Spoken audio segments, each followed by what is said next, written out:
important to get involved in student politics, in your opinion? Well, I think that student life, being at college or being at university, is a really formative experience for those that get the opportunity to enjoy a further or higher education. And I think there's something unique that students' unions, particularly and NUS, can bring to that experience. Firstly, I think that the student voice on the quality of the experience that we get is very important, and there's lots of great work that course reps and so on do. But also, I think if you look at some of the range of extracurricular activities that go on in students' unions, from writing for student newspapers to student societies and volunteering and so much more, I think it's sometimes that element of the student experience that so many people sometimes think they get as much, sometimes even more, out of their experience. And finally, I think a collective student body is so powerful when it comes to protecting and enhancing the lives of students. We've seen, for instance, a very high-profile campaign on tuition fees. I'm sure we'll come back to that later. But it's not just on the issue of tuition fees that students care and stand up for. They run effective campaigns when it comes to students in the local community. International campaigns of solidarity for some of the poorest people on our planet. And I think that if you look at the range of stuff that goes on, the student movement is dynamic and it's vibrant. It's a fantastic place to be in. But on that terms, surely you could argue that that makes a high tuition fee, because, like you say, it's not just about your cause, it's about what the experience it brings you. Surely you could argue that from that point of view, that the £9,000 a year is justified to some extent. I don't see any justification for English universities becoming the most expensive public universities in the world. I accept that for a world-class university system, it needs to be adequately funded. I guess the question that we've got to answer is how should it be funded and who should fund it. I stand by a compact between the key beneficiaries of higher education all making a contribution. The individual, yes, absolutely benefits, and they should make a contribution toward that, but only when they're genuinely earning and only when it's based on their earnings. But also, the state does benefit from a highly educated adult workforce. We all benefit from the doctors, the dentists, teachers, and so much more, the research that goes on in our society. So it's right that the state makes a contribution too. It's important for the kind of cohesive and civilised society. But there's a third beneficiary, and they pay very little, and that's business. Because business and the economy benefits immensely from higher education every single year. Graduates that go off to work for companies, small and large, helping to contribute towards their profits, ensuring that they're benefiting from the cutting-edge research in our universities. And what I would like to see is not a system where the student, as graduate, pays the entirety of their cost, as the government will see in some subjects on their proposals, but rather that it's a fair proportion from the key beneficiaries. And on that exactly, couldn't you argue that the new system that's going to be introduced is somewhat fairer, because under New Labour, you could arguably students pay more for the money themselves than under the proposals now. So in those terms, could you not say it's a little bit fairer now? Well, there's two key points to get across here, firstly. The first point is that the burden has fallen much more so on graduates. So under the current proposals, the students would roughly pay about 25% of the cost of their provision, and then the state would pay about the remainder. Under the government's proposals, it sees the burden on students up to about 50%. So there is a significant shift from the state to the individual. But I accept the point. As a mechanism of repayment, it is structured in a slightly more progressive fashion. It means, because the threshold of repayment has gone up from £15,000 to £21,000, it does mean for some of our lowest earners, they will not pay as large an amount towards their higher education. But the trouble with that is, it doesn't resolve the issue of debt aversion, because many people are concerned about large levels of debt, and you get no assurance about what you might earn afterwards. But also, I think it doesn't resolve the real issue, which tries to ensure that the contribution is genuinely linked to your earnings and your kind of financial benefit, rather than a market that will emerge where different universities can start to charge different amounts, and that really does worry a lot of respect to applicants. So from that, I can understand that you would favour a graduate tax? Yes, I very much would. And the really, I know a graduate tax is not perfect, but I believe that a graduate tax has a couple of distinct differences as opposed to tuition fees.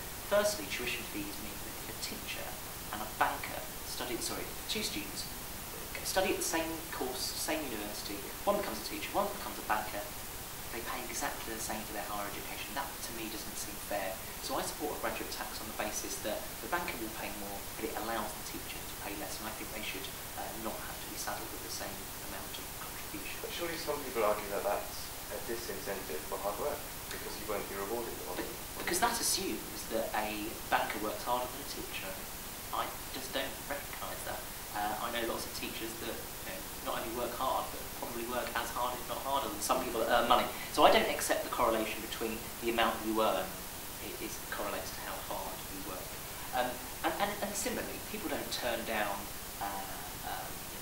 higher paid jobs because they end up paying more in general taxation. Similarly, I don't think people will turn down that banker's job because they might pay 5% more in a graduate tax. Thank you very much. Moving on to a different issue. You won your election arguably because on the grounds that you would campaign against tuition fees and that you would fight as much as possible against planned rises. On those grounds, some people have argued that you've almost failed as president. What do you say to those people? Well, I'd say that NUS has run the most unprecedented campaign when it's come to tuition fees. On the issue of direct action, we have organised, I have organised more campaigning, more direct action in the last 6 months than NUS has organised in the last 6 years put together. But we've not just concentrated on direct action, we've concentrated on lobbying too. We try to ensure that we put forward an evidence-based alternative, something that's credible, something that has the intellectual weight of argument behind it, and I think that we've run an incredible campaign. It's my responsibility as NUS president to make sure that student issues compete against all other issues to rise to the top of the agenda, and we successfully did that. We didn't defeat the government on their tuition fee proposals, but once it became evident that the Liberal Democrats were not going to stick to the promise that they made, there was no prospect really that we were going to defeat the coalition and bring down the government. But what I did make sure we concentrated on is retaining as vocal and vociferous a principled opposition as we could do, whilst also trying to secure some concessions from within that. It was NUS that first asked for loans for part-time students. We did manage to secure that. I think our campaigning in part helped to ensure that the threshold of repayment did go up to £21,000. Of course, this is not the system that we would have constructed, but I think also that we will see that the government will think twice about taking the axe to young people again. And that, in truth, is a sign of the success of what we've managed to achieve. Okay. So do you accept that without the student violence, protests and demonstration would not have attained national media coverage? Because some have argued that would have been a sidelined issue that would have featured maybe on page 17, whereas and your lobbying would have been behind the scenes. And without that, the public wouldn't have been aware of your campaign. I think it's fair to say that the violence on the protests gave increased scrutiny to the issue. But the issue of student protest, I don't think it, if anything, the violence provided a distraction and masked the real trouble that was happening, which was the proposals put forward by the coalition. I know that I had to then spend days, weeks, talking about the rights and wrongs of student protest, rather than being given a platform to expose the problems of the coalition's policies. I also know that on the 10th of November, the day of NUS's first big major protest, we were scheduled to go on to Newsnight to talk about the issue of tuition fees, the issue of university cuts. The topic of conversation got changed to the rights and wrongs of student protest. So I'd argue actually the violence was counterproductive. Counterproductive in terms of it lost us some public support. Counterproductive because it meant we talked about protest rather than policy. And counterproductive because I think for some people they started to consider that students were not campaigning for the right reasons, but rather causing trouble for its own sake.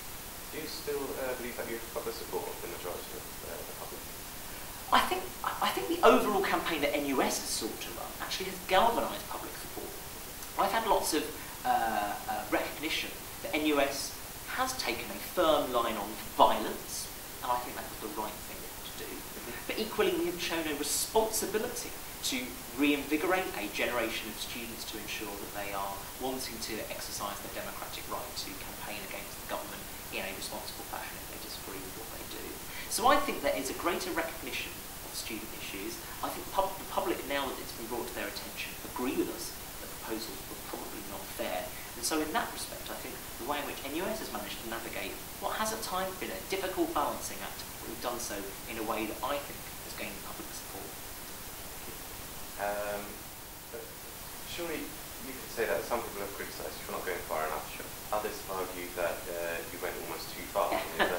So, you know, you have to be very careful. But some have even now said that the NUS has split so much so that there's now a difference between the official NUS line and maybe a radical internet version of activists that don't coalesce together in one unified movement. Could you say that the NUS is no longer leading the movement against? Well, what I would say is that there are fringe on the hard left, and there are those kind of on the right and further to the right that are critical of NUS's tactics, but for different reasons. And you're right to say some think we've been too radical, that we've incited trouble, and we've tried to campaign for the sake of it. And others think that we haven't been radical enough, and we haven't, perhaps supported violent actions and gone further, protest every week. I think that we've actually run a sensible channel of activity which is really trying to ensure that we've been using the right tactic at the right time. I don't support protest for the sake of protesting. I support protesting when we've got a message, when we've got something that we want to seek to achieve, and when we're trying to actually galvanise public support behind us. Now, in truth, those that are being critical of me now are the very same people that were critical of me even when I got elected and much beyond that. The student movement has always been a hotbed of opinion, and I feel perfectly comfortable with some people having different opinions. But when I put this in perspective, less than 1% of our students' unions have signalled publicly that they don't support me. 2 students' unions out of 650.